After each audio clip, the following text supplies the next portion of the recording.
this session. Thank you, and over to you, ma'am. Thank you, Navneet. A very warm welcome to Dr. Usha Goenka, our faculty for today. Dr. Goenka is the head of the Apollo at Kolkata. And ma'am is a passionate interventional radiologist, and she has a keen interest in GI radiology. Being a DNB teacher herself in a center which has trainees, she's also done a lot of teaching for her residents. And one of them, which I came to know, was OSCE pattern, which she is practicing for her residents. And so we requested ma'am to present it for for the entire trainees today. So without taking much of your time, over to you, Dr. Goenka, for this session, keenly awaited session by the trainees on OSCE and how to attempt these. Thank you, ma'am. Thank you, Professor Anjali. Thank you. And a very good afternoon to all the trainees. And today what I'm going to do is to show you about 15 OSCE cases one by one. I'll be giving you a minute to see. Just roughly write down the answers in a sheet of paper, which you should have in front of you, and a pen and or pencil. And after finishing those 15 questions or cases, I will be going in to discuss the answers with you. It's in the pattern of your forthcoming OSCE exam, which I believe is on the 26th. And this has been organized by Professor Anjali so that you get a hang of what an OSCE is and how the questions would appear. They are not the exam questions, but they are in the pattern. So it will be a good practice for you to also write the answers quickly. So I will be now starting with the first question, and your time starts now. So again, I repeat, I'll be giving 1 minute for each of these slides, which has 4 questions. You just write the answers and then we'll discuss the answers after that. So this is case 1.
I'll go over to the case 2.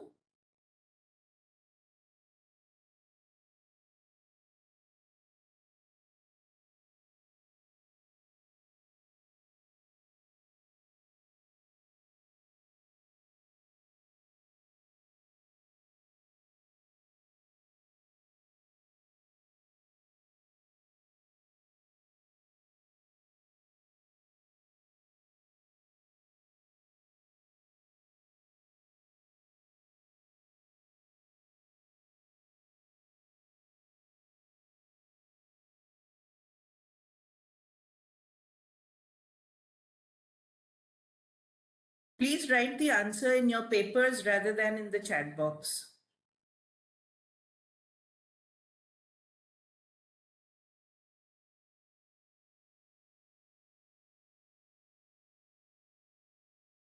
This is case 3.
Case 4.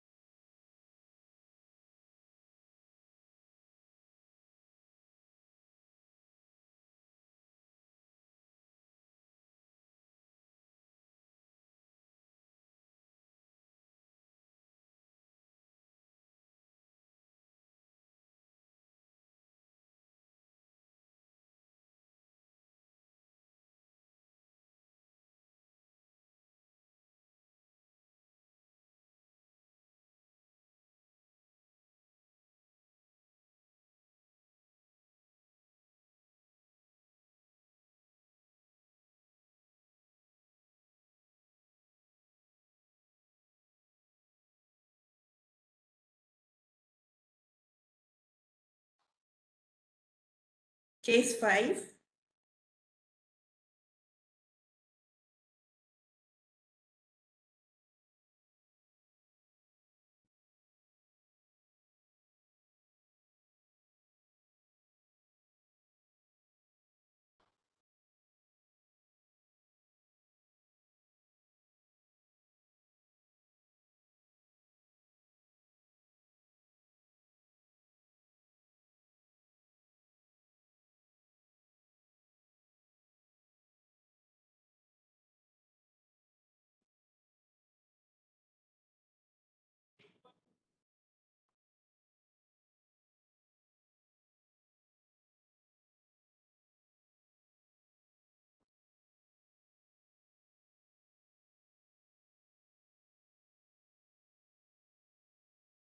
Case 6.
Case 7.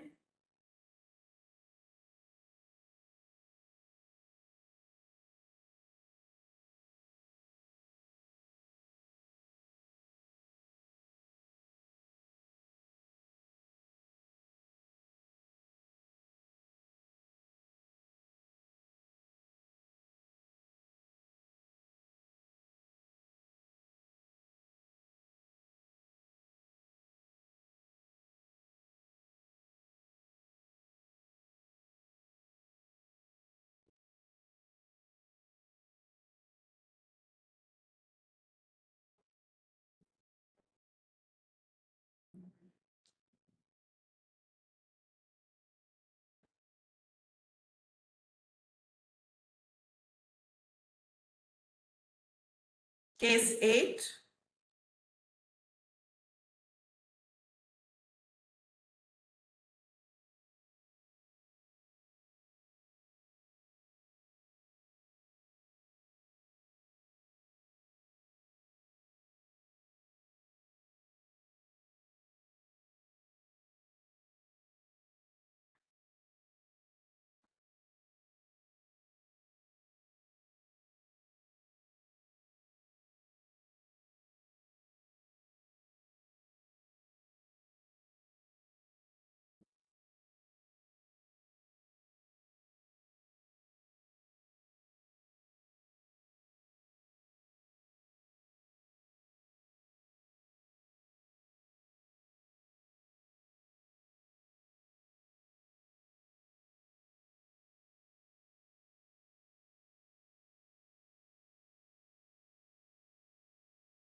9,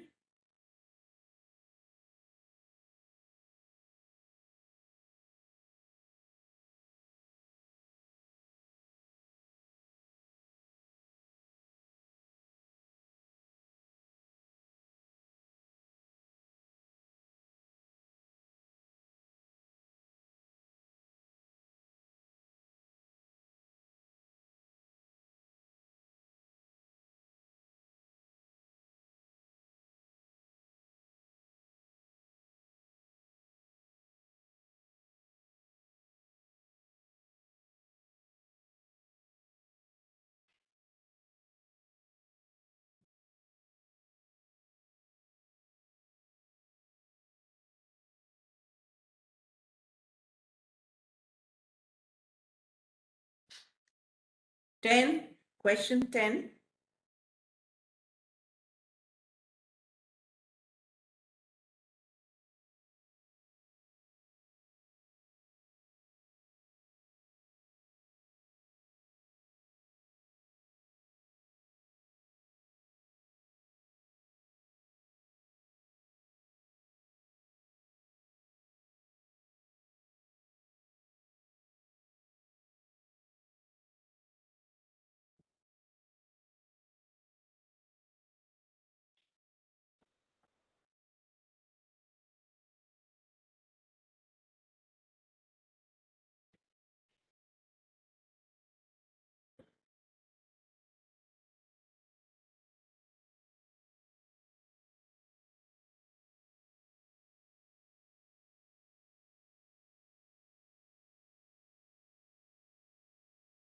Question 11, this is part 1. Questions in the exam will come in this way also, that there might be 2 slides for that case.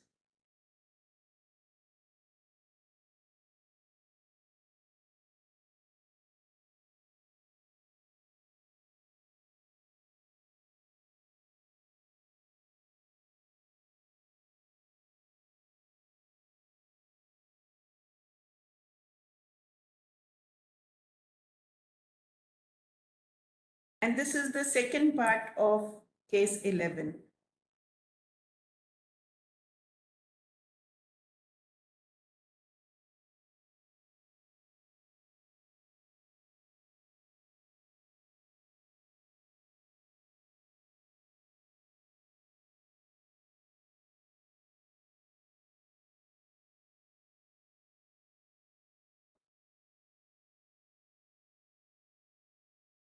Case 12.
Case 13.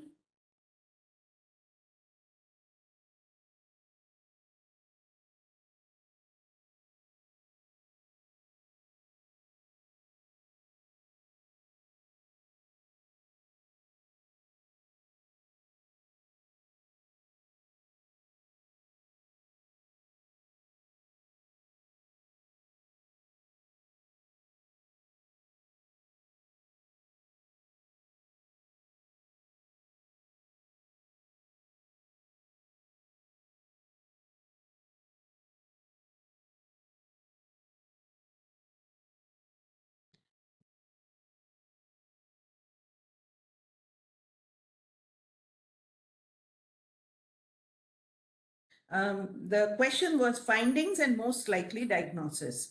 So it shows marked enlargement. It's a CT scan, axial and coronal sections. It shows marked enlargement of the extraocular muscles, and there is sparing of the tendons. So what is the diagnosis? It's thyroid ophthalmopathy, which is seen in Graves' disease. I will be in the next slide showing you what is the difference between this and a differential diagnosis, which is orbital pseudotumor. The second question was which muscles are commonly involved? Then the commonest are inferior rectus and medial rectus, and then lateral rectus is also involved. What tests would you advise the patient before you confirm the diagnosis? T3 and T4 and TSH. T3, T4 will be elevated and TSH will be decreased. Differential diagnosis is orbital pseudotumor. So what is the difference between a thyroid ophthalmopathy and orbital pseudotumor? Thyroid ophthalmopathy presents as a gradual onset bilateral painless exophthalmos, whereas orbital pseudotumor in more than 90% cases would present as a sudden onset unilateral painful proptosis. In thyroid, bilateral symmetrical enlargement of extraocular muscle bellies are seen with sparing of tendinous insertion. And this is called a Coca-Cola bottle sign because it looks like an inverted Coca-Cola bottle. And in the pseudotumor, there is enlargement of the one or more extraocular muscles, but the tendinous insertions are very commonly involved. The muscles involved, I've already said, inferior rectus, medial rectus, and superior rectus. The normal thickness is 3 to 6 millimeter. If it's more than that, it's called enlarged. And there's also an increase in the orbital fat volume. The second question was, give the generic name of this contrast media. It's iohexol. Two types of contrast media induced adverse reactions. They are idiosyncratic and non-idiosyncratic reactions. So what is the definition of contrast-induced nephropathy? Whenever there is a rise in the serum creatinine to more than 27 micromoles per liter, or it's more than 50% above the baseline at 48 to 72 hours after the contrast injection, it is called contrast-induced nephropathy. And the two risk factors are renal failure and dehydration. It could be uncontrolled diabetes mellitus. Which contrast is used for deranged renal function? It's VZPAC because it's a non-ionic dimer and it's isotonic with plasma. Compared to this, iohexol is a non-ionic monomer and its osmolarity is 2 times that of plasma. Third question is, what is the complete diagnosis in this case? So it is chronic venous insufficiency with, these are the varicose veins you are seeing, with SFJ incompetence. So the next question is cutoff time for significant reflux. It is more than 1.0 second. If it's more than 0.5 second, it's normal. More than 1.0 second is called significant reflux. And what are the signs of an incompetent perforator? When the diameter of the perforator is more than 3 millimeters and the reflux is more than 0.5 second on calf compression or muscle contraction, then it's called an incompetent perforator. What are the radiological treatments available for varicose veins and venous insufficiency? It's laser ablation and alcohol ablation. And the last question was, what is a Giacomin vein? It's a variant thigh extension of the small saphenous vein, and it's associated with chronic venous disease, and this vein communicates with the great saphenous vein. So coming to the next question, identify the labeled abnormality. So the arrows actually point to a pseudoaneurysm which is present in the lung. This is called Rasmussen's aneurysm, and the disease which is associated most commonly is tuberculosis. But in the COVID period, we've seen a lot of post-COVID fibrosis also getting associated, and a number of case reports have been published in this period. What is the etiopathogenesis? So actually the granulomatous tissue causes a weakening of the pulmonary arterial wall, and this leads to a rupture and a pseudoaneurysm formation. What is the best treatment? It's transarterial pulmonary artery branch embolization. You go directly into the branch which is supplying and you do embolization. This was an interesting case. So which view is shown? This is what? A mammogram. And the view which is shown is a mediolateral oblique view. The other views are craniocaudal, mediolateral, cone view, magnification view, etc. What structure is depicted by the red arrow? So this is a breast silicone implant. And the blue arrow is pointing to the pectoralis major, which in this view should always come like this in order to say that it's a good view. What are the major complications due to the procedures shown or due to the breast silicone implant? It can cause implant rupture, and this rupture can be intracapsular or extracapsular. It can also have hematoma, infection, or an implant herniation. So what are the sonographic appearance in normal and abnormal situations of a ruptured implant? Well, if it's normal, it will be anechoic on ultrasound. If there is an extracapsular rupture, it leads to a snowstorm appearance. And if it is an intracapsular rupture, it leads to a step ladder pattern. So this next question was a 29-year-old male with head injury 1 month back, and the patient has now presented with proptosis. So the first question was, name the investigations and what are the findings. So these are the MRI pictures, the plain as well as the gadolinium enhanced, and this is a digital subtraction angiography. So what is the MRI showing? It is showing a dilated left superior ophthalmic vein. And the DSA is actually showing a communication between the cavernous sinus as well as the dilated carotid artery. The next question was, what is the diagnosis? It's a carotico-cavernous fistula, and in this, it is a direct type A fistula. I'll be telling you what is the classification. So what is currently the best mode of management? It is endovascular embolization using either a detachable balloon which you put in that fistulous communication, or it could be coil embolization. So what is the classification system used? The Barrow classification is used, and this is how it goes. So Barrow's classification for carotico-cavernous fistula is type A, internal carotid artery to cavernous sinus. Type B is meningeal branch of ICA to the cavernous sinus. Type C is meningeal branch of ECA to cavernous sinus. Type D is meningeal branch of both ICA and ECA to the cavernous sinus. So the type A is a direct type, and B, C, and D are indirect fistulas.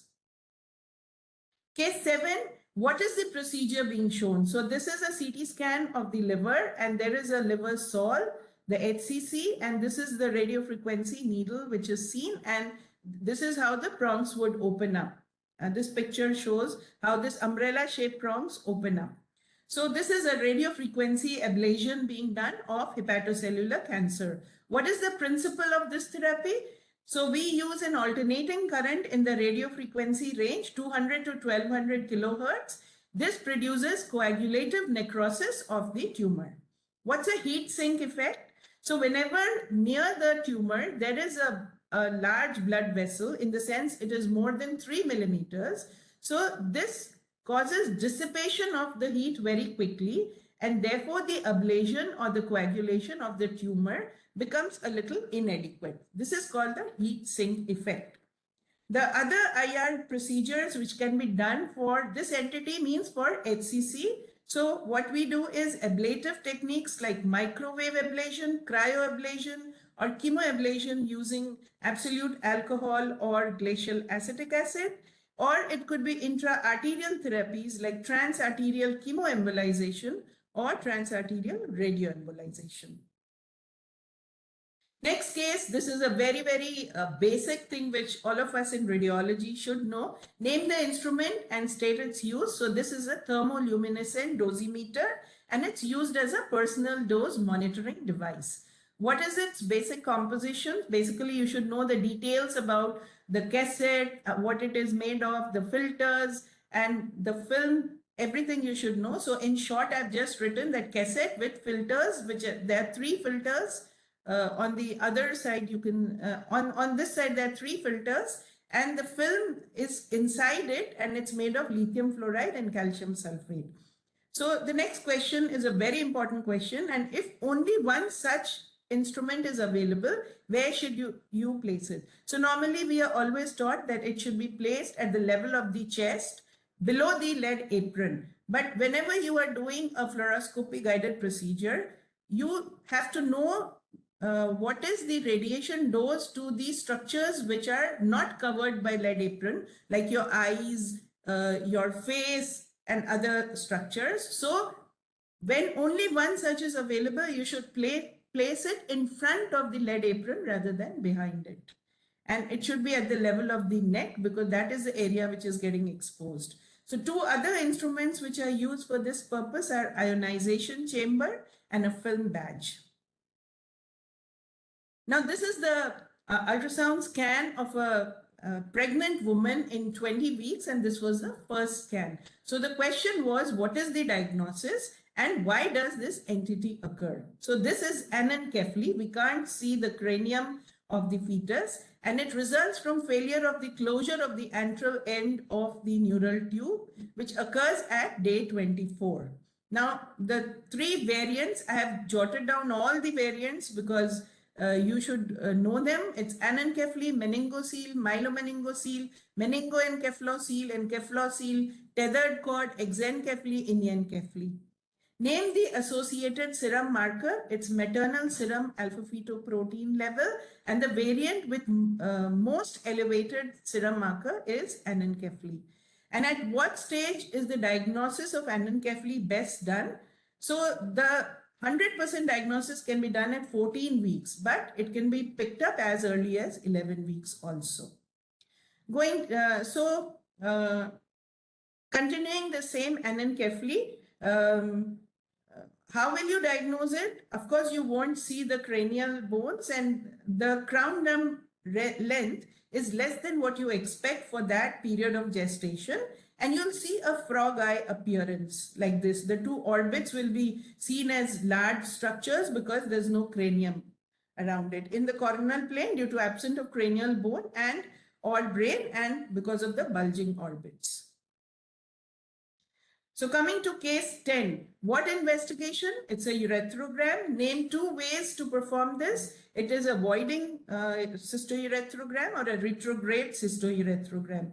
So what are the parts of the structure? So urethra is seen in a male. It can be anterior urethra or posterior urethra. Anterior would be penile, bulbar, and posterior it would be membranous part and prostatic part. So what causes the next question is talking about these irregular structures which are seen in figure A. So what is causing this slightly irregular contour along the dorsal aspect?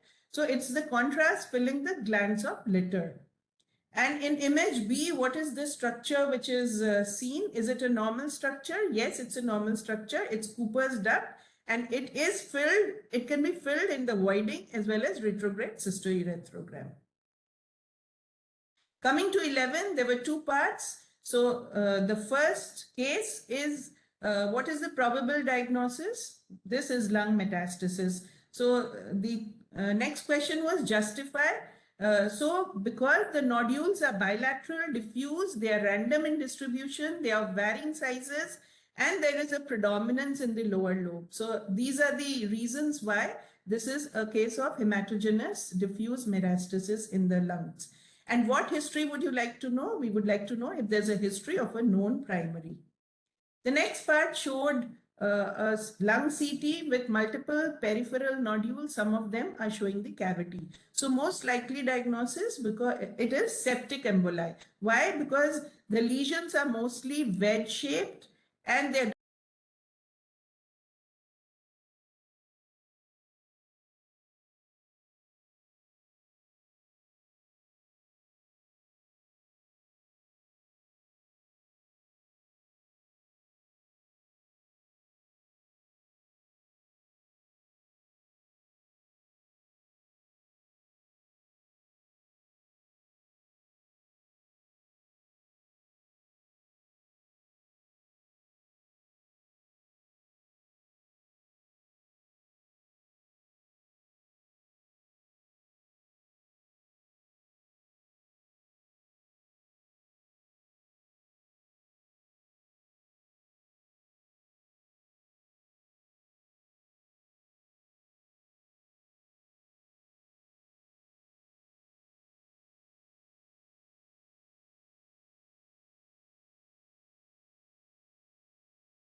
structures which are not covered by lead apron, like your eyes, your face, and other structures. So when only one such is available, you should place it in front of the lead apron rather than behind it.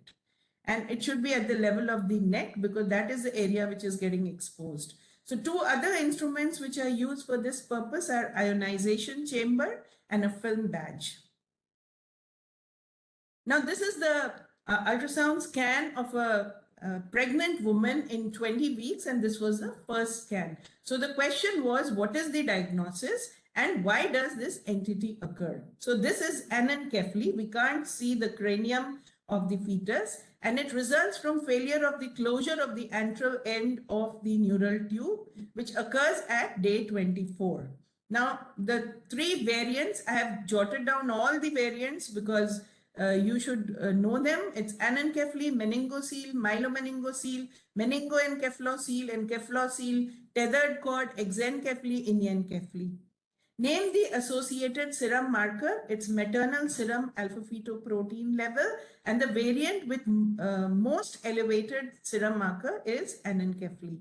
And at what stage is the diagnosis of anencephaly best done? So the 100% diagnosis can be done at 14 weeks, but it can be picked up as early as 11 weeks also.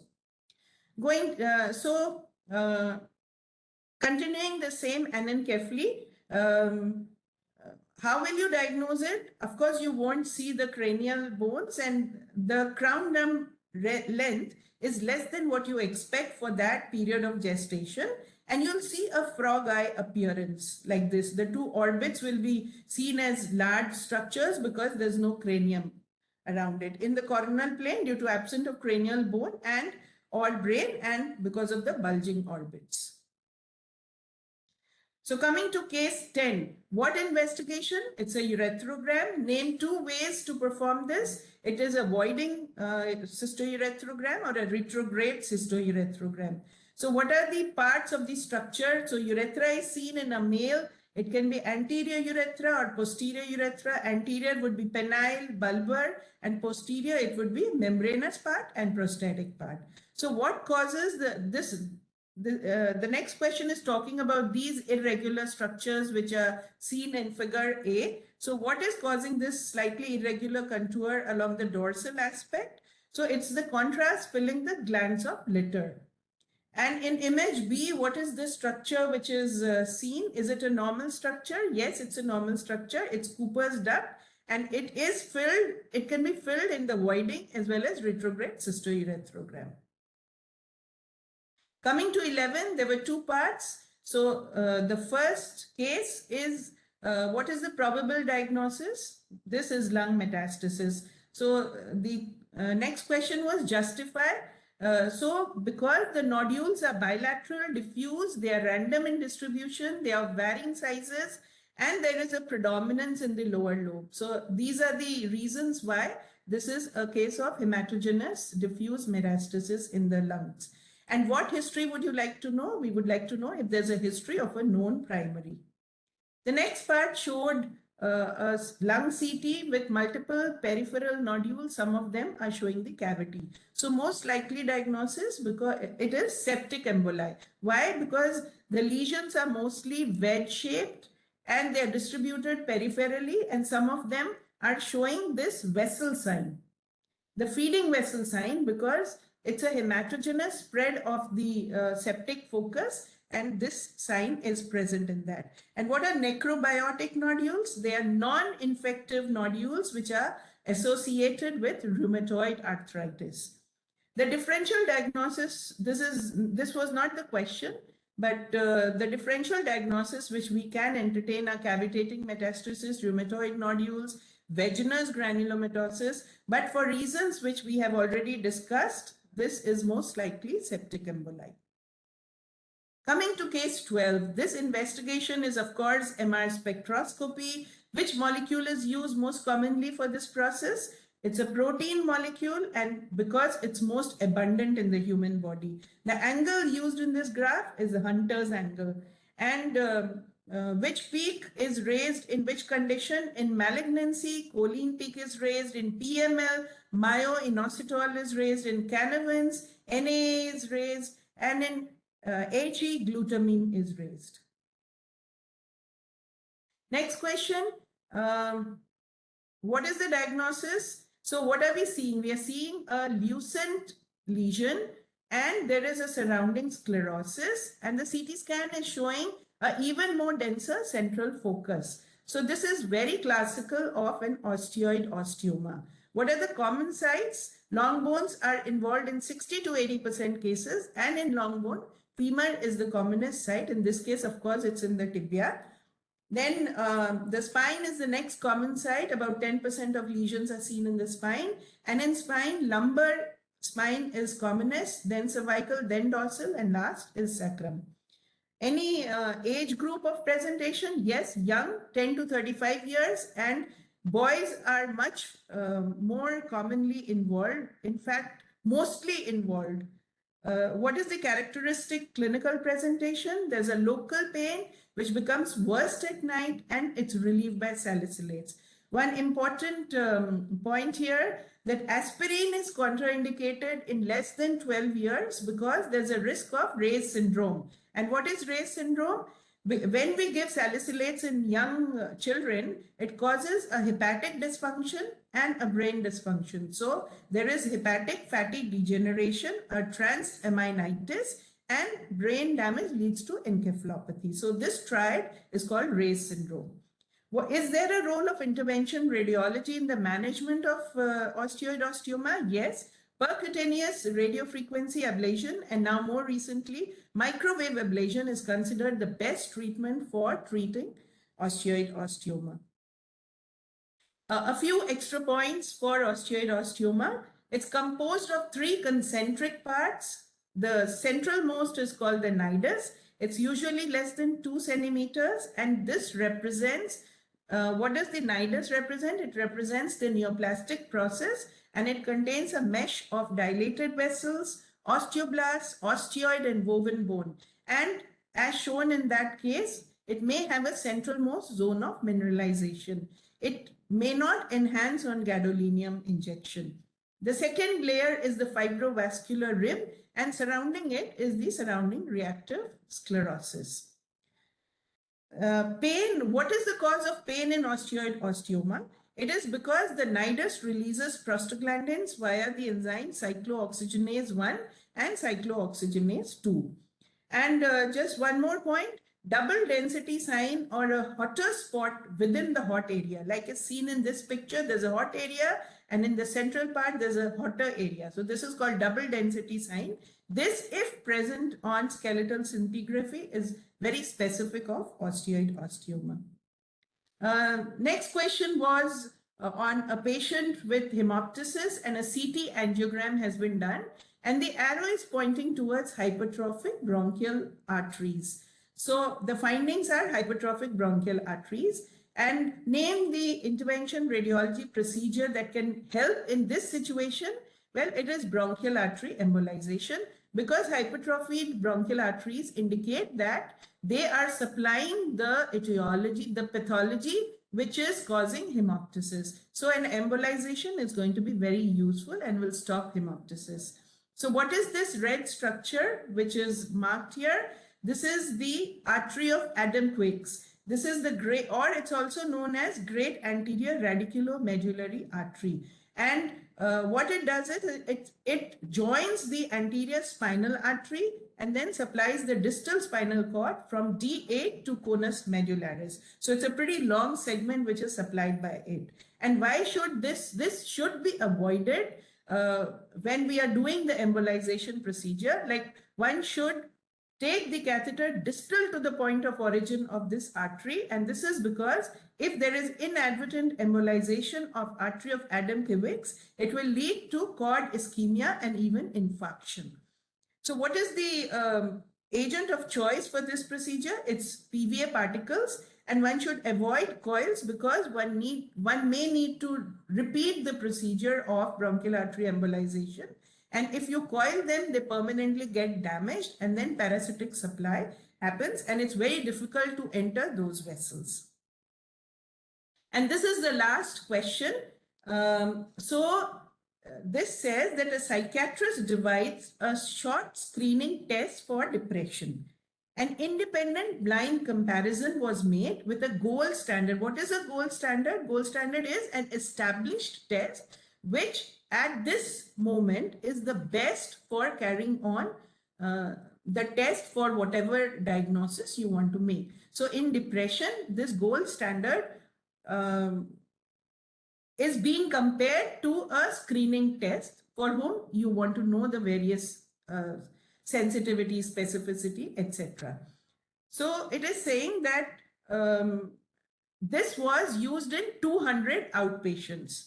And among the 50 outpatients found to be depressed according to gold standard, that means out of 200 patients, the gold standard showed that 50 were depressed and 35 patients were positive for the test. That means the screening test showed that 35 were positive, whereas the actual number of positive patients for depression were 50, because that is according to the gold standard.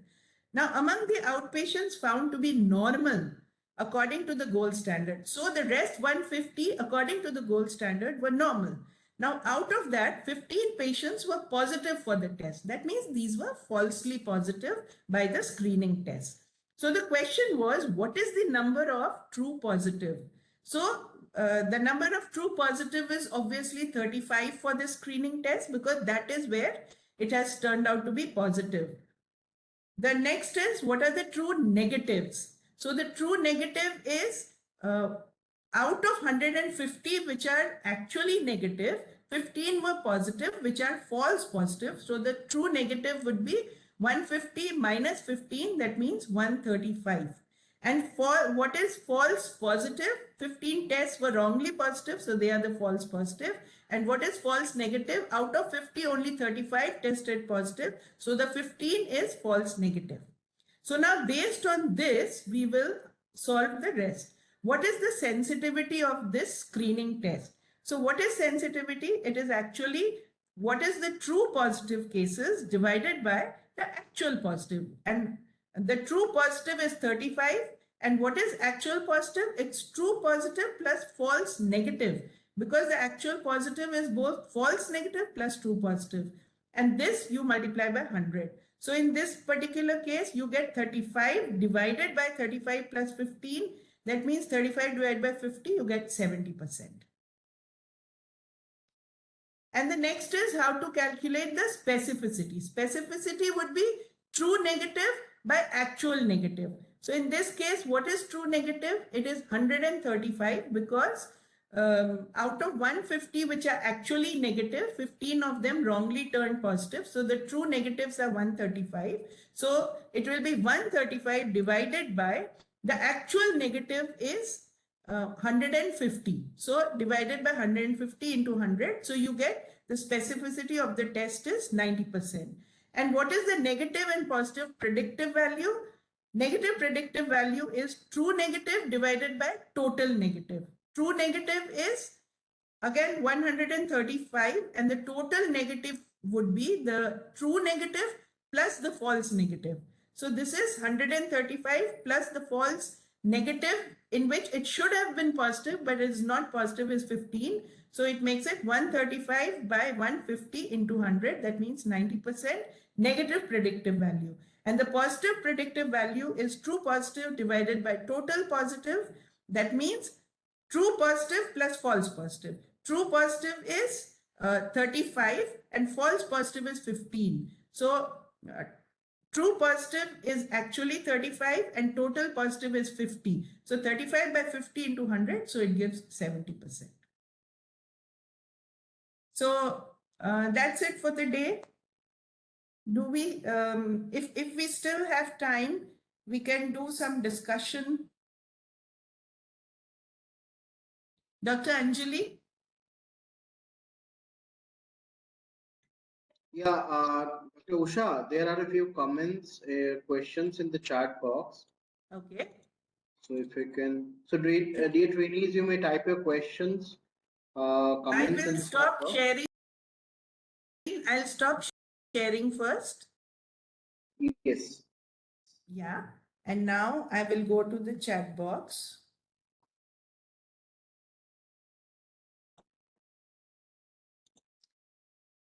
Okay. From Prabhat Singh, 50 found according to gold standard or screening. So I'd written that 50 were actually positive according to the gold standard. And according to the screening test, only 35 came out to be positive. They were the true positives.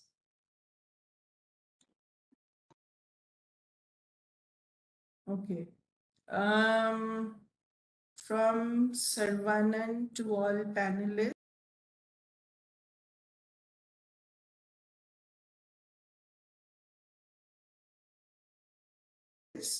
Over the lead apron, yes. I was also very surprised when I actually read on the site, it's clearly written that if only one such dosimeter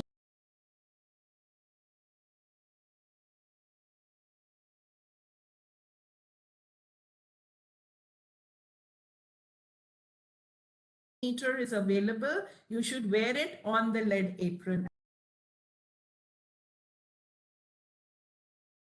I was also surprised because all these days we taught our students and we ourselves used to wear it under the apron.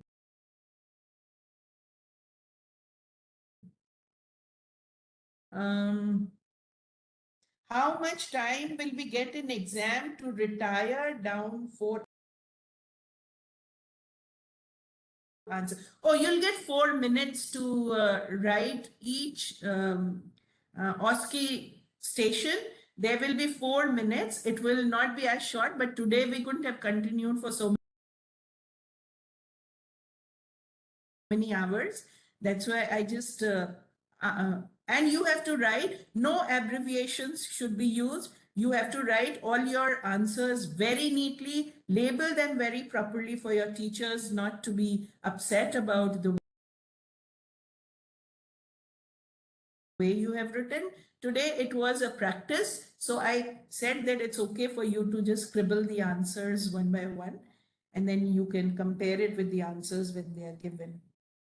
What was blue arrow structure in question 14?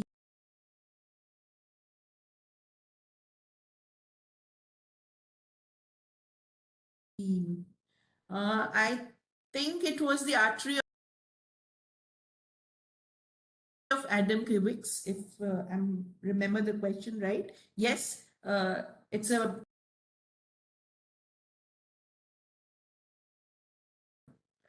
aberrant branch which can arise from the bronchial artery itself, and then one should be careful when one is undertaking the embolization procedure. And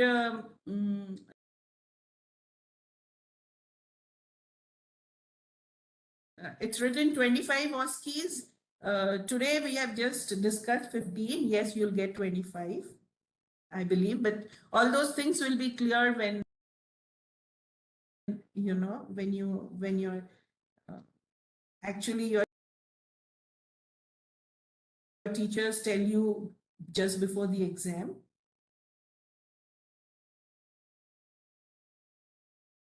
Nuclear medicine questions, yes, apart, maybe a segment from one case can be nuclear medicine also.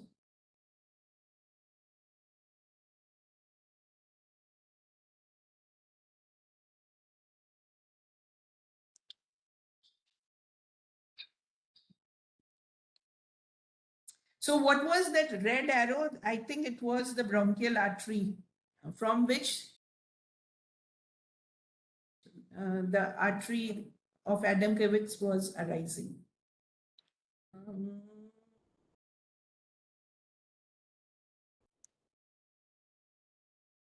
May I take that question? Yeah, please, Dr. Yeah, the number of OSCEs, So I think there are only 20 OSCEs. Right. Yeah. 20 OSCEs, and I think the time will be something between 4 to 5 minutes. That will be clarified. I think it will be, or it's already been clarified to your centers. And you'll get adequate time to see them, the cases. Today was a practice run, and so this is just to tell you what kind of questions that can come.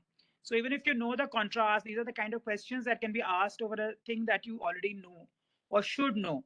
So there is no way to prepare for OSCEs except work hard during your period of training. That is the reason for OSCEs, is that if you have worked, if you have tried to be clinical in your approach and not just seeing the spotters, you will be able to answer an adequate number of cases in your OSCEs.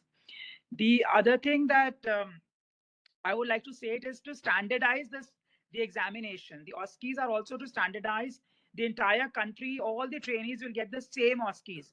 So it's not like one center is getting spotters from some examiner, the other is getting an examiner from some other examiner. So all people who are attending the exam will get the same OSCEs. So that is the thing, and it is all clinical based. So that is why it is important. So it's at the last minute, I don't think anybody can prepare for OSCEs. This was a very good, session. I think one of the most well-attended sessions in history. Dr. Goenka, congratulations. I think because this gives a good overview of how the questions are. And I think Dr. Goenka did cover everything, right? From the brain to breast to obs gynae ultrasound, and every system was covered. And that is how it's going to be covered. So we have the entire courses there for OSCEs. There is no such thing that something will be asked or something will not be asked. So it is just 20 questions, and we try and cover as much as we can in the exam. So that is the way it is. And thank you very much, Dr. Goenka. We shall. Thank you so much. And I would like to add, as Professor Anjali was saying, this is the beauty of OSCE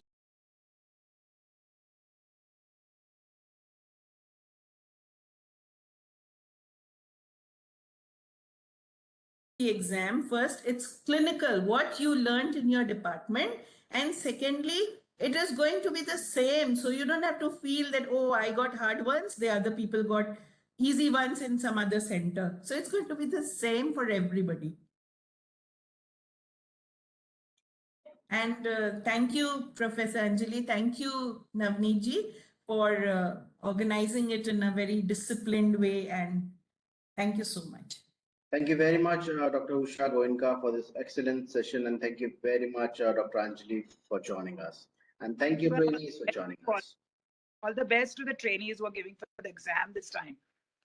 All the best. Thank you.